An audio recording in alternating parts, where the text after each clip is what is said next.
Okay, I wanted to let you know about two things coming up. One is September 8th, the Lasting Impressions Book Club is happening. And I just want you to know that I'm having a really great time with those who have been coming. So there's still time for you if you would like to join us. We're reading Chasing Fireflies by Charles Martin, and it's a great read. It's a fiction book, but it's very insightful into the lives of foster care and the people who love them, and that's all I can think of right off the top of my head, but you could still have time to order it and read it before we meet on September 8th. We meet at 6:30 in room 114, just off the foyer there when you enter those other doors. The next thing is I want you to know September, we will have Come to the Table on our regular fourth Thursday, but in October, we are going to have a bigger Saturday event. It's on October 22nd, so you can just save the date. It's going to be very interesting, and the topic is going to be about homosexuality and the identity crisis, and we've just had lots of requests for that topic to be brought to the front, and how to love people that are in that situation or walking the road with someone who is. So want you to save the date for that. So our theme for our Come to the Table gatherings has been what love looks like. And so in the coming months, we'll continue to be discussing what it looks like to love Jesus, to love like Jesus, also love him, or we love like him because we love him. To understand and have compassion, humility, and to serve others with grace and kindness. Each month is a different topic. And so if you have missed some of the previous topics that we've done, we have a Come to the Table playlist on YouTube. And when we have, usually we have had a panel of people sharing. So usually it's their personal story, so we do ask their permission before we record. But when everyone is willing for that, then we do record it and put it on that playlist. So if you're interested in a topic that we've already done, you can go to the playlist and watch it. You can find it at cttt.ccflindale.org. Come CT to the table. So, okay. So it should be easy for you to find. The ones that are posted on there right now are Making Space for Neurodiversity and Special Needs Kids, and God's Heart for the Aging was last month. So tonight's topic is walking the road of cancer and terminal illness. Several years ago, I had some very close friends whose daughter, toddler, was diagnosed with a brain tumor, and it was a rare form of cancer. And their family went through a very long road, months of chemo, hospitalization, sleepless nights, and grief. And it was at that time in my life that I learned the reality of what it looks like to truly love and stand by my friends during that season. It was just really long, and I felt tired. They felt really tired. And it just took a lot from me to continue to make meals, to clean the house, to babysit children, so that they could be the mom and dad that they needed to be for their little girl. And just recognizing that I wished that I had had a heads up. Got to know what it looked like to continue to love. And sometimes it was just even really hard for me. I wasn't the one, with a child who was sick. But then often the things that you do are really unnoticed because there's so much going on. Or the nights are really long and you're having to stay up. And so I wanted for this night to hear from people that have had to walk in that journey and that difficult path. One of the things that really surprised me was the things that people would not do, or the things that people would say that were really hurtful to my friends. And it made me want to learn from that experience and how to be more gracious and kind to others that are walking a journey that's difficult. So I've asked Luann, since this has been a recent journey for her, to head up the panel discussion for tonight. And I just want to honor her. Sandy Niggemeyer, Lorah, Tammy DeGenarro, and Carol Younger are the ladies that will be joining her. And I just want to honor each of you for your vulnerability and your willingness to share with us part of your story. And I recognize that it might not be easy. And so I'm honored that you would take the time to share with us tonight.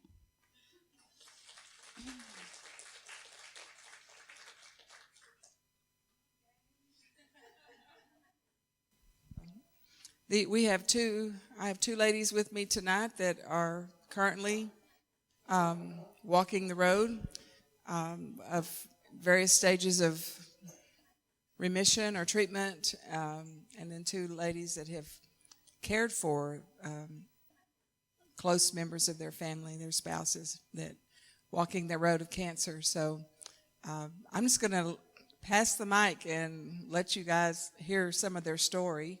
And then hopefully by the end of the evening, we will have some time for questions, because I know there probably will be some. So I'm going to start with Lorah. Lorah? Can I have a question first? Sure. Where would you like to end for questions? A little after 8? Okay. How fast do I have to talk?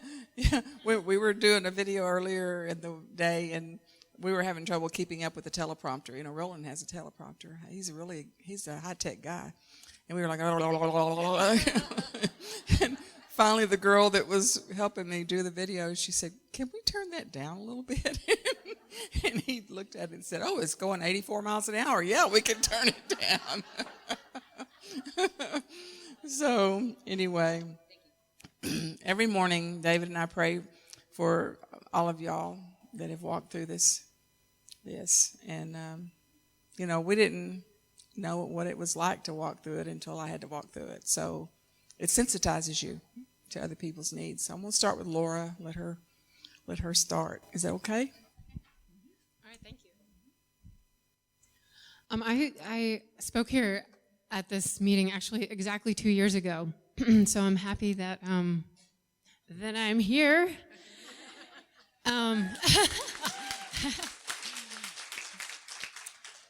And feeling great. So I currently do have cancer. A lot of people wouldn't know because I feel good. I purposefully have made exercise a priority in my life. It's helped through treatment, and I feel like if I go into the hospital, I can go in stronger and recover quicker. So it's been really cool, and I'm just gonna enjoy that for as long as possible. So I'm in just a little bit about what I have. I was diagnosed 4 years ago with it's called Neuroendocrine Tumors, and they're rare, and they might show up in different parts of your body. So mine is my pancreas and spread to my liver, and it's caused a few other complications, but thankfully. It's slow growing. On the other hand, it's not one that is supposed to go into remission or ever go away. So it's kind of like a long-term maintenance game. And medically speaking, you know, the doctors might say 5 to 10 years, and I'm 4 years in, and I feel great. So I'm just gonna beat the odds. Excuse me. I will say it's really easy to be here and talk like this when you feel great. But I'm also praying that, you know, God gives me grace when there comes a time that I'm in pain, because then it's a different kind of help that you need, and it's a different, it's just a game changer, and I know it's going to be a game changer for me if and when that happens.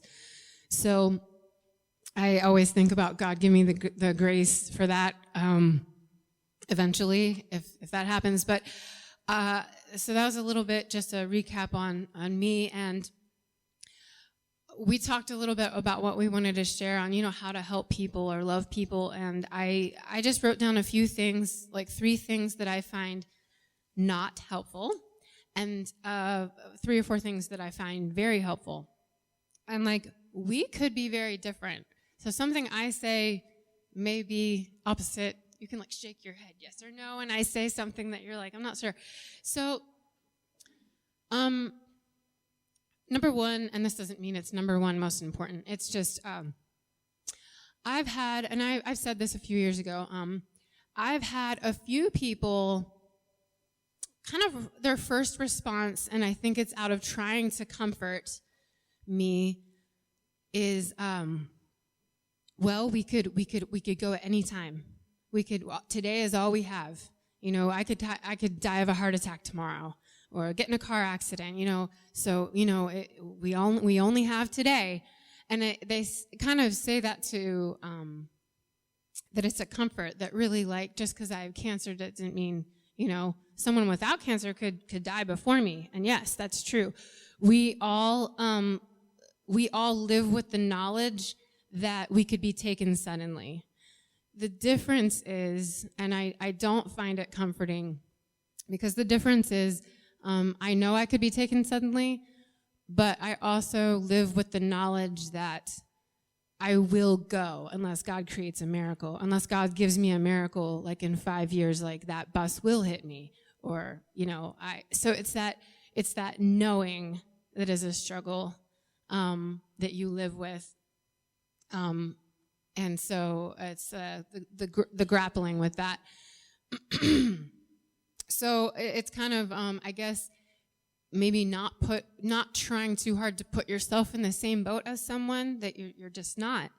But at the same time, you know, there's grace for that. I know it's hard. I know I want to say things when people are in, you know, having uncomfort. You want to like comfort them somehow. So sometimes things come out the wrong way. Number two is I've had some encounters where when I talk about the medicine that I'm on, I kind of have this like, you know, it's the big pharma agenda. I'm kind of giving in to all the Western medicine, and you know, there are other ways, or there's natural ways, or your body just should have a way to heal itself, or you should be healed by what you eat.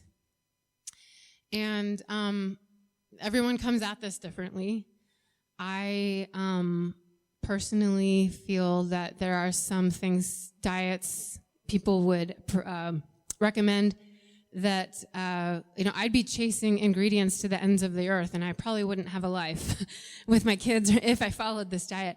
So part of it is kind of like food feeds every cell in your body, and cancer is a cell in your body. So I could starve myself to death, or let cancer.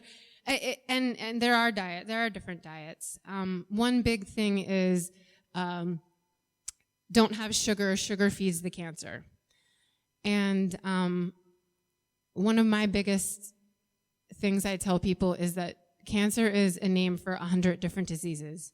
My cancer happens to be a hormone-producing cancer that produces insulin. And so for a little while before I find the right treatment, I had to keep my blood sugar levels up, or I was going to die every day for a while until they treated me to shut that insulin secretion down.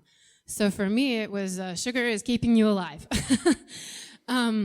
So we kind of have to be careful with what we're telling people, what we've heard. That kind of goes into my next thing is lumping all cancer together, and saying, I've had someone say, like, I know this cure in Latvia, and I'll fly you there if you go, if you were gonna go do this, or I would go to Colorado and smoke the marijuana, or I would carry crystals, or I would do oils, and I mean, I could do a stand-up act on it, and I am not like offended by people's recommendations. I think if you get really pushy, it's a little disrespectful. Like I know what I want to do, and I know what I feel right doing. I feel really like I'm in really good care with my care teams, and I'm doing well on it. My body really responded well to oral chemo. And so I'm actually very thankful for what that did for me. Helpful things. Okay, one more unhelpful thing. I'm sorry. And I haven't had this happen yet.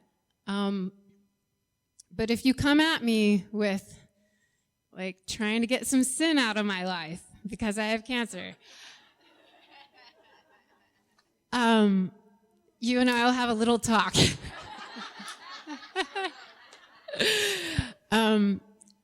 I feel like our bodies are finite, and our true home is in heaven. And if God wants to heal me, that's fine. But I don't demand that of Him, and nor do I feel like I'm cursed or have something that's a generational curse. Or it's these human finite bodies. Darn it.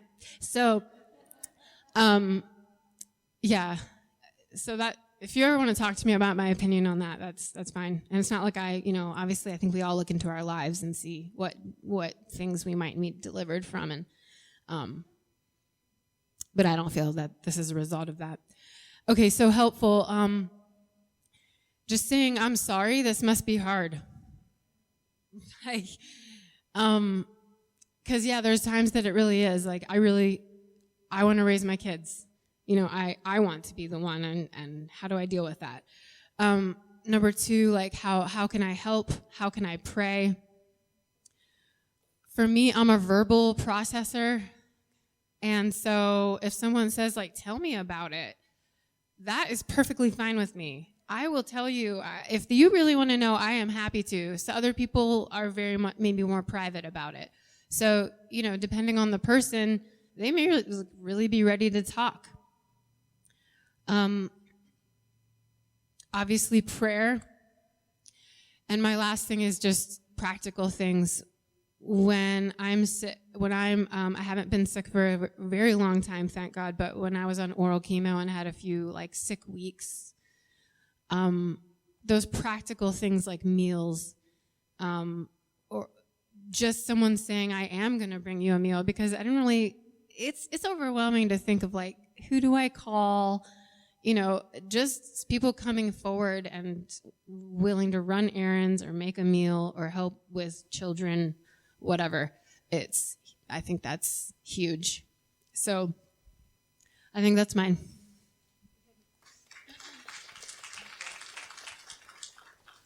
I'm Carol Younger, and my husband was Bill Younger. We were blessed with 53 years of marriage. No, thank God. Thank God, no. No, thank you. But cancer for us began for Bill in 2008 when he was diagnosed with prostate cancer, which is not really unusual for men. And so he had his prostate out, and all went well, and we did what they told us to do, and then we didn't give it another thought. And he had many other health issues. He's been diabetic forever, and he's had some heart issues. He's had stents and TAVRs and knee replacements, and, because we're old. We've gotten to the age where we get to experience a lot of those blessings. And so in 2019 was our 50th wedding anniversary, and we had so much fun. We had family. We went to South Carolina, and we came back, and bless Bill, he had a rough time when we got back. We really had fun, and we paid the price. It was like suddenly we had just shocked his body. I guess he had to have AFib, and they had kidney issues, and they couldn't figure out what, but fortunately they finally did. His body did not make the hormone erythropoietin that tells your body to make red blood cells, so he was extremely anemic. And so we nursed that along for quite a while. And the doctor we were going to for the kidneys and this condition, the nurse had been in oncology for years before she became a kidney nurse. And she said, something's going on different than what shows. And so they sent us to the cancer doctor. And unbeknownst to us, the prostate cancer was back. So he'd gone from 2008 to 2020 hadn't even thought about it. Didn't ever ask for another PSA, nothing. So tell all your men, don't quit asking for that test. It's not on the regular blood test that they do. You have to ask for it. And whether or not that would have changed things, I don't know. But looking back, that's one of the things we wish we'd have done. And then COVID, and we never had COVID, thank you, Jesus. And, we just nurtured all those things through. And our main thing for us, because we're kind of crazy, kind of joyful, nutty people and have been all of our lives, and we really enjoy life, but we're really kind of loners and do our own thing. And so we've been blessed with a relationship with Jesus very personally. And it's not a new thing when we had cancer. It was like he's just been a part of us and a personal part of us. So that, for us, nurtured us through all the way and still does for me. And then, when he got sick and we found out about the cancer, and, of course, things worked for a while for him, and then it didn't. But as I said, he said, can you imagine if I'd have taken care of my body, how much longer I would have lived? But in November of this last year, the doctor told him that what we were doing, the hormonal stuff for the cancer, was not working, and the numbers were coming back up. And, of course, I don't care how old you are. That C word's just a big thing. We just had never dealt with it. As I say, we kind of scuffed, after he was over it, and he did fine early on. We just never thought about it again. But the doctor said, you're going to need to do the chemo that's kind of that yucky kind. And Bill said, I'm 82 years old. I know Jesus, and I'll just go see him sooner. I want to live past Christmas. And he did. So we feel so blessed that God was so good. It had already metastasized to the liver and to the bones. But as soon as he started taking the meds in 2020, everything went back down into the normal range. So we were just content. It was about the time, Roy was dealing with some of those things too. So Roy was a big help to share with what was going on. So for us, it's just kind of at our age, it's a win-win. It's a bittersweet win because I miss my mate of 53 years. I miss my funny buddy. But he's more alive now than we are, in my opinion. And I think that God blessed us with all those days, and he's blessing me too. I'm comfortable in my space. I'm comfortable at our house. We did hospice at our house, which I thought, everybody, the thing that didn't help is everybody always tells you the most horrible stories. This is awful. You're going to have to close his eyes. It's going to be like this. I thought, oh, my gosh, I can't do this. I'm not a nurse. But, God is amazing. Now, some of the times, yes, I do what I needed to do, and I'd run the restroom, and then I'd go back and take. But I got to where I could do it all. I could just put, Vicks vapor rub under my nose and deal with anything that came up. I even got to where I could change the sheets while he was in the bed. It's like, whoa. So, and he was a big man. He was 6'2", and used to weigh about 220, but got down to about 180. But long and lanky. But God was so gracious. He said he wanted to live past Christmas. And when he said that, I thought, oh, that's so crazy. Why is he saying Christmas? That's just, that's next month. But it really did. December 21st, we went to the doctor the last time I got him in the car, and we almost never got him back into the car. We could get his body over the seat, but we couldn't get his fanny to where it was facing the front. We had 6 people working with him. So then I have a furniture store, so we went by the furniture store, and I got my warehouse manager to say, Robert, you got to go home with me. I'll never be able to get him out of the car. So he did, and Bill's cognizant for all this. Bless his mind. His mind was with him the whole time, all the time. And so we got home, and he was really afraid he was going to fall. And Robert's not a big guy. And Robert said, Bill, you just put your arms around my neck, and if you feel like you're falling, you go ahead. You're just going to fall on my knee.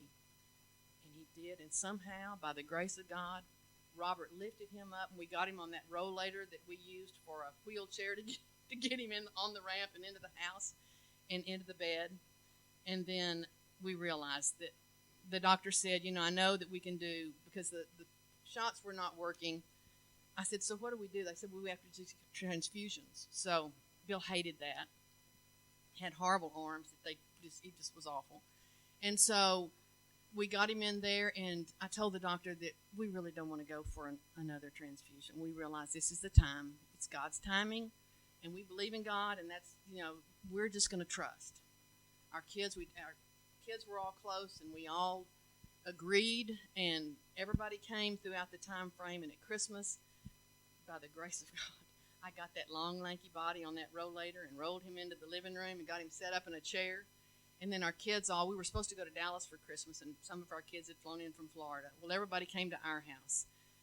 And it was the most blessed day I've ever experienced in my whole life. Bill was so cognizant. Everybody loved on him. Everybody talked. I mean, it was not like, here we have a man that's dying and we're not going to see him again.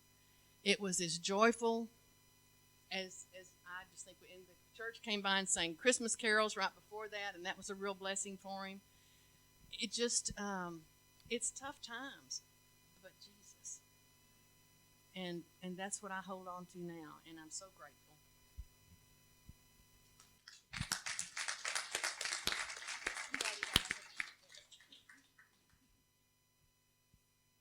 Hi, my name's Sandy.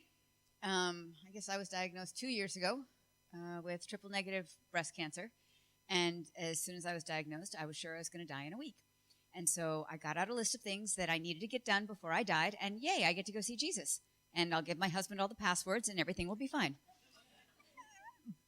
But my kids.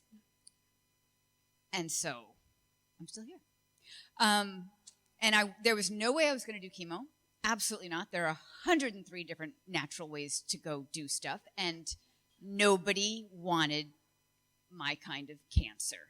Like Gerson Clinic won't take that. It's very aggressive. Blah, blah, blah, blah. And the only thing I got peace about was doing chemo. No, not chemo. But I did. Because I did it in obedience to the Lord. Like you said, there are lots of different paths to go, and you really just need to know which path God is taking you down, whether you like it or not.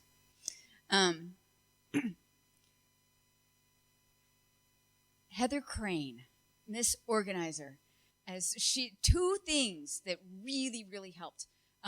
First, she gave me a notebook, and she came over and she said, "Here, this is how you use it.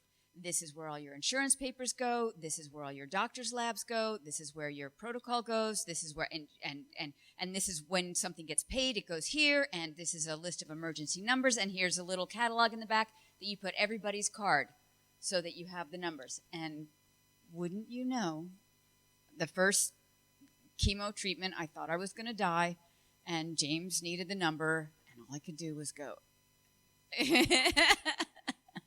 And it was right there. She also said that when her son Joshua was going through all of his treatments, people would come up and say, "How can I help?" It's much easier to respond to, "Hey, can I do blah, blah, blah for you?" Because when you say, "How can I help?" now my brain goes, okay, and chemo brain is a real thing. Oh my goodness, I used to be smart. It is. But when you say, "Hey, can I come over and weed your garden?" Yes. I could never find anybody to do. We had people, yes, so better is, "Can I do blah, blah, blah?" And there are some people, what's that little thing where it says if you judge a fish by how high you can climb a tree, he'll fail every time. Different people have different giftings. Well, I had one friend who she could put together a meal train, but did she ever cook a meal? I don't think so. But she put together the meal train because she organized. And I had, and oh my goodness, if you want to bless me, bless my family, because cancer is a family disease. It affects the whole entire family. And we had people signing up to bring a meal once a month. And so it was twice a week that we would get a meal. And my kids would be like, "Who's bringing it now? What are they bringing?" 3 days ahead of time. And it's because it was something they could look forward to, especially if it was Korean. And it was, because I cook, but I don't cook like someone who's cooking a meal to bring to a family. You guys, it was special. It was really special. Each and every one of them. We had people that came over and put in my fall garden. We had people that showed up and in one afternoon did 30 hours worth of man hours so that we could see our house. Was it because of cancer that we couldn't see our house? No, it was because of schedules and crazy and things grow fast in Texas. But it didn't matter to them. And the fact that we could then see our house was like, oh, there's hope. We're not being taken over by everything. And some people on the meal train, they couldn't cook a meal, but they gave a gift card, or they stopped at a restaurant and picked up something, or,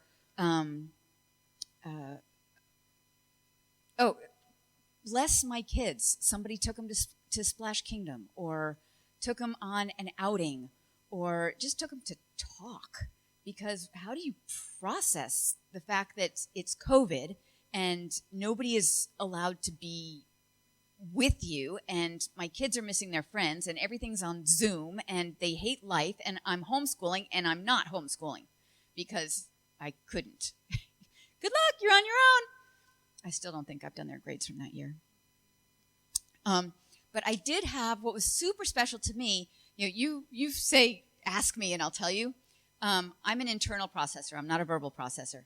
And I had people that, what? Ew, yeah, no, I'm married to a verbal processor. It's okay. I love you anyway. I like to talk. But don't ask me what I think until I've thought it. It's so annoying to have a fight. And he's like, what are you thinking? I don't know. And then the next morning he's like, remember when you asked me? And he's way past, but I'm still there.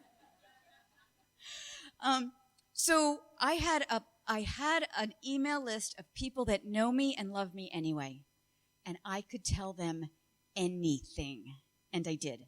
And they didn't judge me for it, but I could get it out there. So it was like I was talking to them, but it's COVID. But then, I could say weird, strange things, and nobody thought, or at least told me, that they thought any less of me.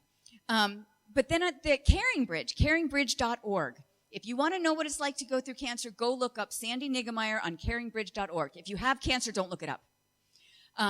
Because it will tell you my entire journey. And my husband had a friend, I guess I do have one, don't tell them, blah, blah, blah. He had cancer when he was younger, and he's trying to be encouraging, and he's telling me one of the things that I got, I don't even know what it's called other than the red devil. And it's because it's red and it's horrible. And he had it, and he was telling me all the side effects and all of the neutropenic, what it's like to go neutropenic, and blah, blah, blah, and I hadn't done it yet. And finally I just handed the phone to my husband and left. Stop it. Every journey's different, and it won't be me. Well, it wasn't exactly me, but, I walked around the parking lot before my chemo crying because I didn't want to do it, and somebody slipped me. Oh, what did they slip me? They slipped me something or other, and it was like, oh, this is good stuff. And so what? Yes, it was a nurse, a guy nurse, and he just, put a little extra in something in that IV, and I can't remember the name of it, but I asked for it again on a half a dose because I came out like this little old lady and couldn't remember a thing that I told my husband on the way home. Nothing. But honey, we talked about that. Doesn't count.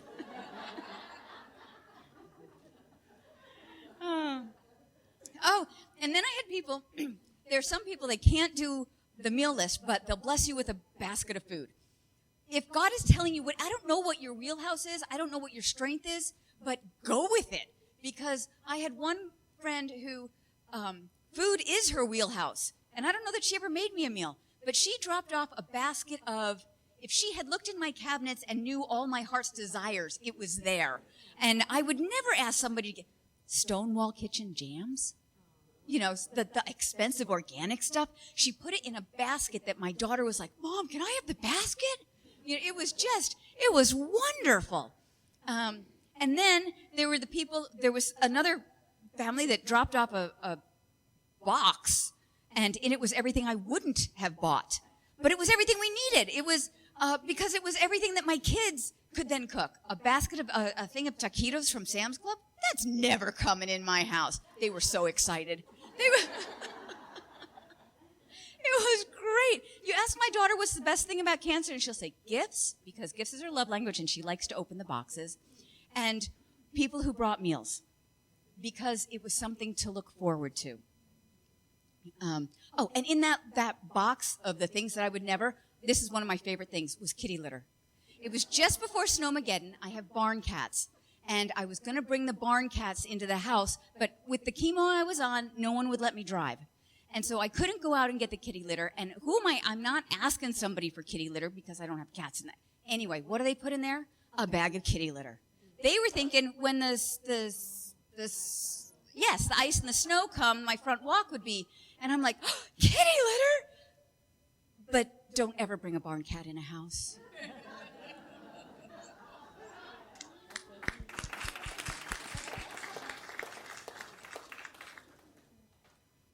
I'm Tammy DeGenarro, and need me to speak up? Okay, that's hard for me. I just want to fade away. But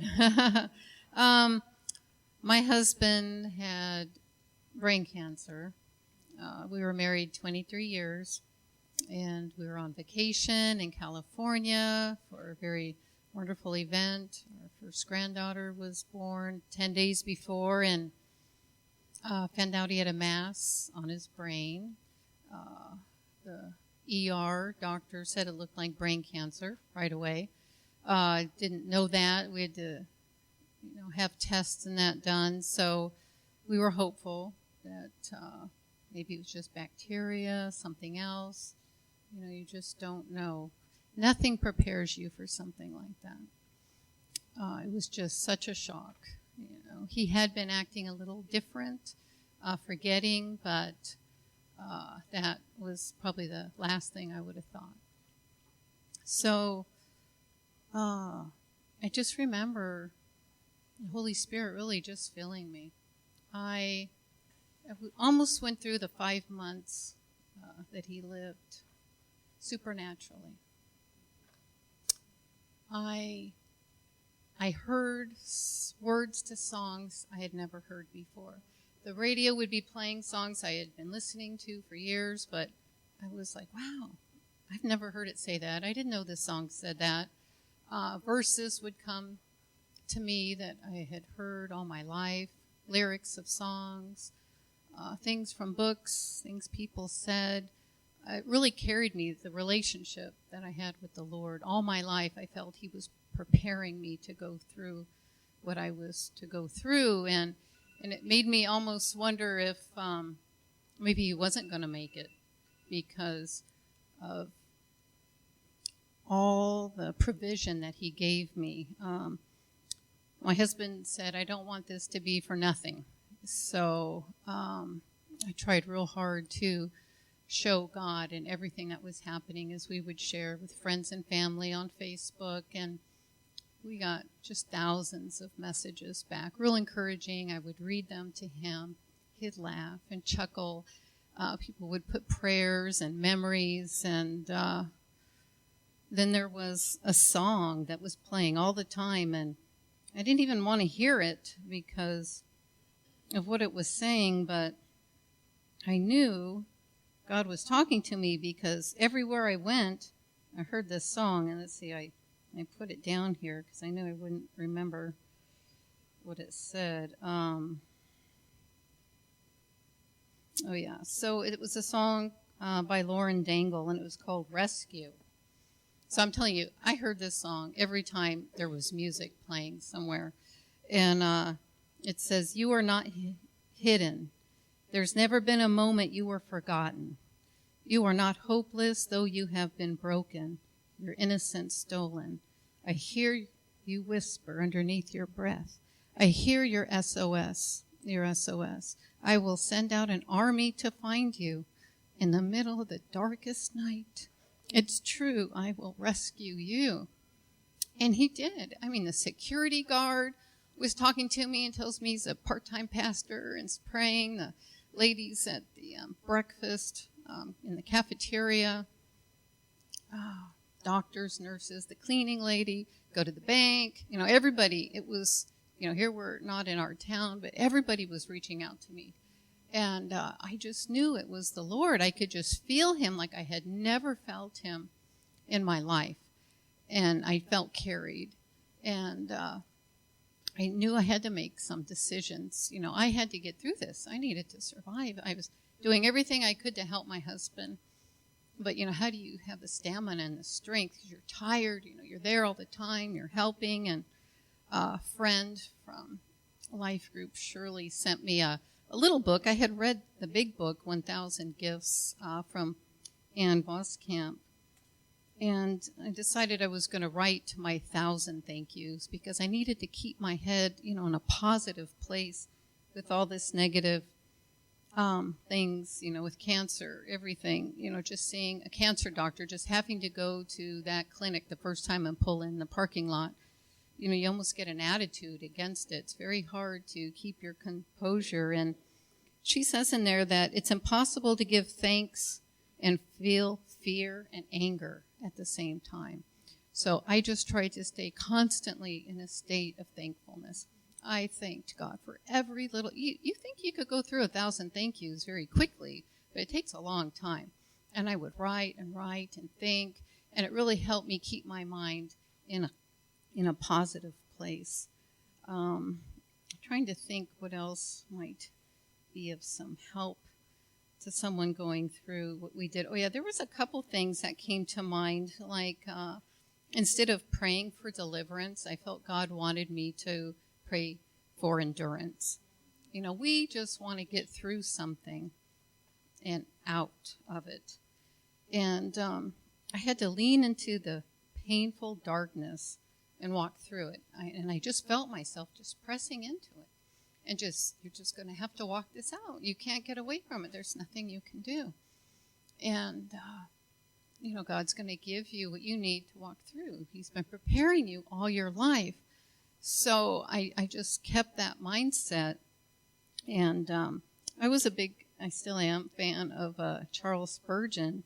And there was a couple things. There was one in particular that I thought about, and not that I thought I was going to be anything special, but there's this one quote when he says, "When God means to make a man great, he always breaks him in pieces first." And I kept thinking, maybe God's going to have good things for you, another ministry, more to the plan that he has for your life. You need to keep pressing forward. Let yourself be broken, hold it together, keep moving. And then he passed, and it was very sad.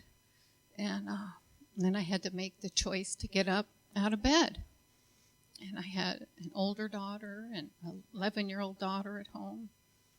And I wanted to be a witness to them for when you go through things in life, and it's very hurtful to you, I want you to remember that my mother got up. She did her prayers, her devotion. She went to church. She lived life, and she kept going forward. And it really helped motivate me. And it was just, the hardest time of my life, but it was also the time that I was closest to the Lord. And I look back and sometimes wish that I could still have that. And you can read and pray and do all these things, but he gives you a measure of strength for when you really need it. Truly, you think of Christians burned at the stake. How could they do that? How could they be in arenas torn apart by lions, Well, we can't imagine that because we don't have that strength. And he gives it to us when we need it. And so I was just so very, very grateful. So if you face anything very hard in your life, just have he's going to give you the strength, and you're going to be able to walk through it with him.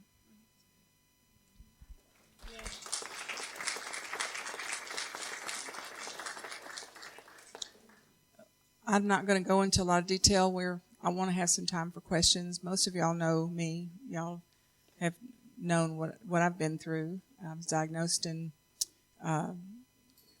the beginning of 2020, or really the end of 2019, with multiple myeloma, which is a blood cancer. It's a cancer of the plasma cells, which is what makes all of your white blood cells.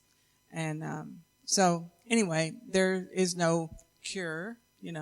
It's a long-term maintenance thing, sort of similar to Lorah's situation. But I just found out last week, because I did go to Dallas, and this was a cool thing because, we had never faced anything like this as a couple. We've been married 40 plus years, and sitting in the doctor's office, when he told me what it was, he said, "This is the way we treat this." And he just laid it all out right there. And I looked at David and he looked at me, and we both said at the same time, okay. It was just like there was a kind of a oneness thing that happened where we never had to fought over what we were going to do. It would just tell us the next thing.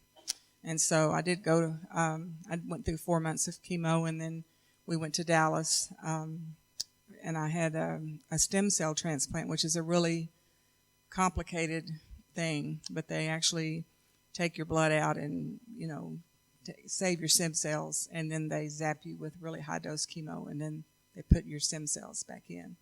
And the reason they can do that is because I'd had that chemo that killed off, the cancer for a little while so they could do this. So anyway, I went through all of that. It was 32 days in Dallas. And the most amazing thing to me is just all the cards that we got, and gift cards and cash. I don't think we even used our debit card for like 6 weeks because of all the thing that was just poured out on us. And it was just amazing. I'd never been through anything like that. I'd never had that kind of blessing fall on us financially. And so I've known a lot of people in my life that cancer bankrupted them. And so I was just blown away by the way God poured out through this body of believers. And so I'm thankful. And anyway, then, fast forward a year and I came down with breast cancer. So that was stage 1, real easy. Just lumpectomy, radiation, I'm done. So I'm still doing the multiple myeloma follow-up once a month and getting blood work. But I'm in what they call stringent complete response or remission, which is the best remission you can get with a stem cell transplant. So I'm very thankful to the Lord, and very, very grateful that I'm feel good and that I'm doing well. So prayer, that means the most to me. That's what people said they prayed for me. It was like they handed me a gold brick or something. Prayer just meant the world to me, to know that people were praying for me. So, but questions, we have some time for questions, okay? I have my moments, and I think that's where pain comes into the picture, that when I was sick from treatment, or if I'm in pain, the emotions kind of get heightened, or whether it's the anger or the questions, they kind of heighten when you're physically in pain. But I will say, I was upset, but right now I think what I said was I'm gonna live it up for as long as possible. And my little tagline has been that I'm going to spend the rest of my life living, not dying of something. Yes. Yes. I'm sorry. No, probably the year the first 6 months of my diagnosis was one of the hardest years of my life. And it was one blow after another of finding out, you're inoperable, or, okay, we're just going to, give you treatment to maintain these, keep you going as long as possible. And that felt like a death sentence. Like Sandy said, when you're first diagnosed with the big C word, you're just you wonder if you have 2 weeks to live or 2 months to live, and I'm super thankful. I think what came across is that I am so good right now, and so thankful that it's been 4 years, and I feel kind of like it could be, another 20, but it changes when, I get that twinge of pain or something, I have a hiccup in the road, and I have to pray that God gives me the grace to get through and hopefully bounce back. But it was definitely difficult. When I was on oral chemo and feeling sick, I felt more vulnerable. And when we would, I keep pointing at the sanctuary. That was the room I cried the most. Because sometimes during worship, I'd get really angry. I couldn't sing some of the songs. It said God, your goodness is running after me all my life. You've been faithful. And I'm kind of is your goodness really running after me right now? I have these kids. I want to raise these kids. So is this your goodness running after me? These are the moments I would cry and say things to God that he could handle it. But I know he can handle it. But yeah, those moments, thankfully they're fewer now. But yeah. You're welcome. I'm sorry that was a really long answer. One of the hardest things is it is long. I wondered how long people would keep having, you said you prayed for endurance. And I wondered how long the meal train could stay up, because I started to feel guilty. Oh my goodness, people are still bringing meals. Or there would be a week without meals. Okay, have I worn down all my friendships? Because it's long, and we get tired of it and can't, because the first burst in the beginning, yes, everybody wants to help, and then life goes on, and you're still sick, and you're still dealing with stuff, but other things have popped up, and there's something more, there's another more exciting thing down the road to go help with, and it's like, I just want people to know that it's long, and thank you for everybody that sticks through it. This time in my life, I realized more than any other time just how attached I am to life here on planet Earth, And, it's a challenge to let your mind imagine things that you've never experienced, okay? That if God gave us this earth and all the beauty of it, the oceans, the mountains, wildlife, all the beautiful parts about this earth, then is it that much of a stretch of our imagination to live in the reality that there's something better, that there's something infinitesimally more amazing than what we have had here on planet Earth. And I know that y'all are young or sitting there saying, oh, she says that because she's old. No. I'm saying the very best day of your life here on planet Earth compared to what Jesus has for you in his kingdom in the forever world, there's no way to even touch it. There's no way to compare.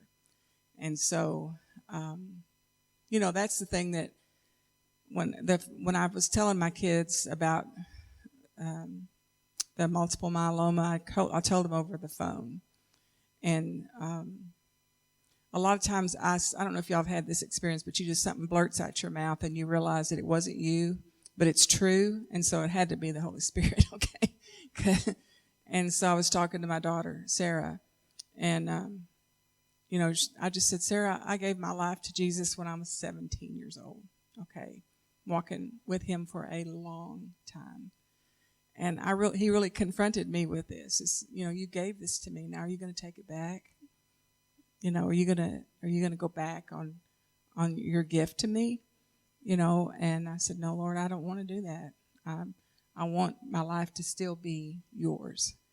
And so if my life is his, then I know that I can trust him with how long it is, what I have to walk through. He is a good God. He is infinitely good. And just because I'm walking through something that's hard doesn't discount his goodness. So when you can't feel his goodness, you can still trust in it. You don't have to feel it to trust in it. And so I have spent a lot of time in the Psalms, praying the Psalms. And I realized that a lot of the Psalms are very painful, raw. And I just put my pronouns in there and my and my name. Oh, not that kind of pronoun. I'm just saying. Help, God. The godliers have ceased to be, and your enemies are tromping all over me. Yeah, I made it real. And so I think that, walking through hard things is something that we, as a general rule in America, have not had to do a lot of. Now, yeah, there's sickness and there's death. We know that. But really hard things, we have not had a lot of that in our culture. We've not been persecuted. We've not been slandered for our faith. We've not, and so we're, when we walk through hard things, we tend to get offended. I did. I was like, what are you doing this to me for? I got offended, and then I'm reminded about what all Jesus did for me on the cross. Not just me, but the whole world. Can you imagine the sins of the whole world getting laid on his body? while he was hanging on that cross. I mean, he's never asked me to do anything close to that. And so I can be thankful that he bore it for me. And whatever he asked me to walk through, he can give me the strength to walk through it. So, okay.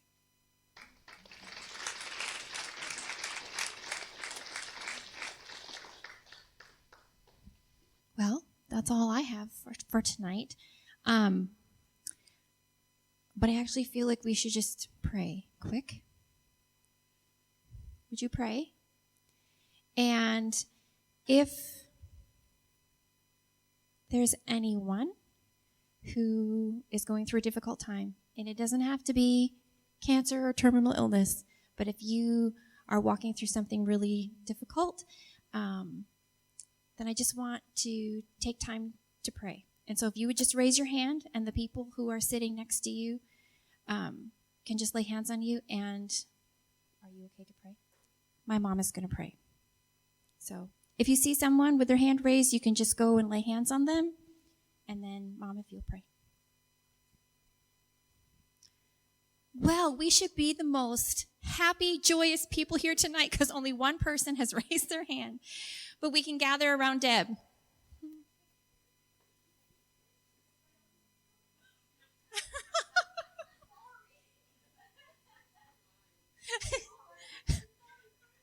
There may be a couple other liars too, Sandy. That's okay.